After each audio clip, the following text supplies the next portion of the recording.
Hello everyone, good morning. Hope you guys are doing great, fit and fine and fantastic. और आज मैं ये तो नहीं कहना चाहूँगी इन दिस ब्यूटीफुल मॉर्निंग। सो खैर ये डिपेंड करता है आपके नज़रिए पे कि क्या ब्यूटीफुल है या नहीं है। समझ नहीं आ रहा कहाँ से शुरू किया जाए। दिस इज़ रैंडम वीडियो और जैसे कि मैं काफ़ी मोटिवेशन की बात करती हूँ, स्टिल इसमें भी मैं कहना चाहूँगी कि होप तो रखनी चाहिए और होप मुझे अभी भी है।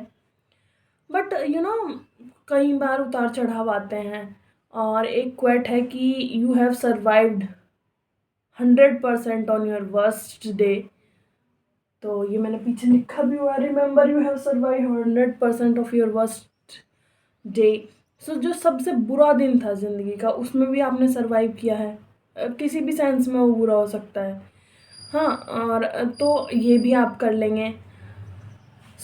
अब हम बात करते हैं, जैसा हम सभी एस्पिरेंट्स हैं और हम अपनी तैयारी कर रहे हैं। तो अगर बात की जाए टीचिंग वैकेंसीज़ की, इसका तो हाल बहुत बेहाल और बुरा है। बस मैं आज थोड़ा अपनी फीलिंग्स शेयर कर रही हूँ कि what I am going through. माफ़ कीजिएगा। तो हाल बहुत बुरा है। मैं ऐसे ही शूट कर रही हूँ, सोचा मुझे लगा कि बताना चाहिए इस बारे में भी। सॉरी, बोलना चाहिए। और 2-3 दिन से बिल्कुल पढ़ाई नहीं हो रही है मेरी तो। और मतलब मैं उससे पहले कर रही थी, लेकिन हाँ, मुझे बीच बीच में आता रहता है कि नहीं हो रही है पढ़ाई। या कंसिस्टेंसी ठीक है, कंसिस्टेंट होना चाहिए और सारी बातें जितनी भी मैं आज तक अपने चैनल पे शेयर की है बिल्कुल वो है, लेकिन आपके बुरे दिन भी आते हैं, आप डिमोटिवेट भी होते हैं। और डिमोटिवेट आप हो क्यों रहे हैं? फियर ऑफ अनसर्टेनिटी कि चीज़ें अनसर्टेन है, आपको पता ही नहीं है कब क्या होना है, आपके पास कोई टाइम फ्रेम नहीं है, कोई टाइम लिमिट नहीं है, आपको यही एक कोई डेट फिक्स नहीं है, मतलब आपको कुछ भी चीज़ें क्लियर नहीं है। यू नो आप कुछ भी क्लियरिटी से देख नहीं पा रहे हैं कि कब क्या होगा या होने वाला है। जो फियर ऑफ अनसर्टेनिटी है, जो फियर ऑफ अननोन है कि कब क्या होगा, ये चीज़ें आपको सोचने पे मजबूर करती हैं और ये चीज़ें आपको डिमोटिवेट भी फील कराती हैं। जैसे कि अगर हम बात करें केवीएस और डीएसएसबी वैकेंसीज़ की, एमआरएस और जहाँ भी जो भी एलिजिबल है, कुछ पता नहीं है। मैंने अपने बोर्ड पे भी लिखा हुआ है 10-11 मार्च, ये मार्च में आने वाली थी। किसी टीचर ने ऐसा बोला था कि ये मार्च में आने वाली हैं, जिनके भी ऑथेंटिक सोर्स होते हैं। मेरे भी कुछ टीचर्स हैं जिन्होंने मुझे भी पढ़ाया और केवीएस में ही अब काफ़ी अच्छी पोस्ट पे और सब हैं। बट ये है कि सबको नहीं पता होता कि कब क्या होने वाला है। डिपार्टमेंट के जो फैसले हैं, ठीक है, अगर अभी हमें पता है फिर बाद में चेंज हो जाए, मिनिस्ट्री लेवल पे क्या बातें होती हैं, और खैर छोड़िए, हम इन सब में नहीं जाएंगे। कहने का मतलब ये है कि कोई बोलता था जब कि कोई टीचर कि 10-11 में वैकेंसी आएंगी, होप होती है कि चलो आएंगी आएंगी।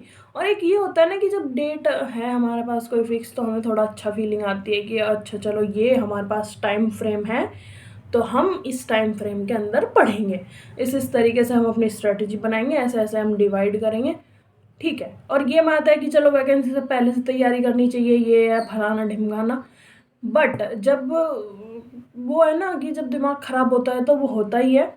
और कोई समझा ले, कितना भी समझा ले, कैसे भी कर ले, खुद को भी चीज़ें पता होती हैं, लेकिन कई बार हम क्लियरिटी से चीज़ों को नहीं देख पाते हैं और कि ठीक है आएगी आएगी आएगी करके।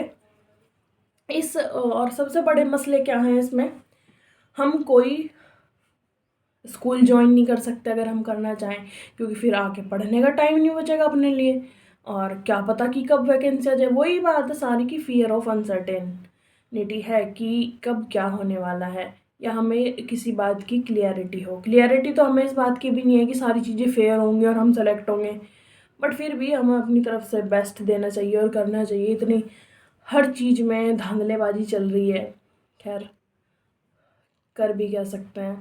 तो काफ़ी चीज़ें हैं जो सोचने पर मजबूर करती हैं। मुझे लगता है मेरी इस कैफ़ियत से और मेरा जो सिचुएशन अभी है, जिस डिलेमा में मैं हूँ, बहुत लोग इससे गुज़र रहे होंगे। और प्लीज़ मुझे उम्मीद है कि इस वीडियो पे आप कमेंट करेंगे और बताएंगे, अपनी राय साझा करेंगे कि आप किस सिचुएशन से गो थ्रू कर रहे हैं और इस सिचुएशन में आप क्या करते हैं। मुझे उम्मीद है कि कुछ दिनों बाद मैं भी ठीक हो जाऊंगी और फिर से पढ़ाई करूंगी, बट आपकी राय मैं ज़रूर जानना चाहूँगी। कमेंट सेक्शन में बताएं कि आप इस फेज़ से कैसे डील करते हैं। बहुत सी बार ऐसा होता है कि हम डील कर पाते हैं, हमें पता है कि चीज़ें नहीं हो रही, फिर भी हम पढ़ पाते हैं, कंसंट्रेट कर पाते हैं। लेकिन वो होता है ना एक सब्र का बांध, जब आपका टूटता है, आपको लगता है कि अरे कुछ भी हो नहीं रही हैं चीज़ें, तो तब आपको मतलब ये डेट तो चलो छोड़ो, आपको मंथ भी नहीं पता कि कब क्या हो रहा है, आपको पता भी नहीं है कब क्या चीज़ें हो रही हैं। ठीक है, बस ये है माइंड में कि आएंगी आएंगी, कब आएंगी, क्या 100 साल बाद आएंगी, क्या 2 साल बाद आएंगी, क्या 1 साल बाद आएंगी। हाँ खैर छोड़िए, बहुत ही बुरी ये सिचुएशन है और मुझे नहीं पता मैं क्या क्या बातें की हैं आज, लेकिन बहुत आपको लग रहा होगा कि मैं बहुत कन्फ्यूज़न में हूँ।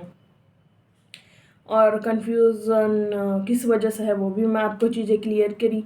खैर जब इन चीज़ों से मैं बाहर आऊँगी तो मैं आपके साथ फिर से अपनी राय साझा करूँगी वीडियो के थ्रू। और ये चीज़ें खैर ठीक हो जाती हैं बहुत बार, जैसा कि मैंने कहा कि जब हम अपने सबसे बुरे दिन के बाद भी ठीक रहते हैं, तो ये चीज़ें भी ठीक हो जाएंगी, क्योंकि उम्मीद पे दुनिया कायम है और मैं हमेशा होपफुल रहती हूँ।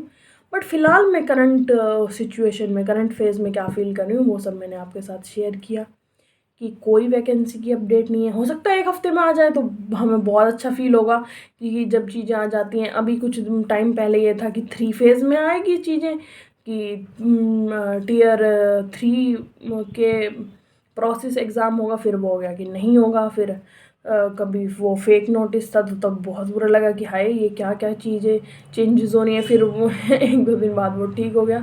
सो खैर ये अप्स एंड डाउन्स चलते रहते हैं और इस सिचुएशन से हम ज़रूर बाहर आएंगे। हम नहीं, अभी तो मैं अपनी ही बात कर रही हूँ, लेकिन बहुत लोग हैं जो रिलेट करेंगे और इसी सब कैफियत से, इसी सब सिचुएशन से गुजर रहे होंगे। सो प्लीज़ आप अपनी राय कमेंट सेक्शन में साझा करें और अपना ख्याल रखें, और अपना बहुत ख्याल रखें। Okay bye, thank you and take care.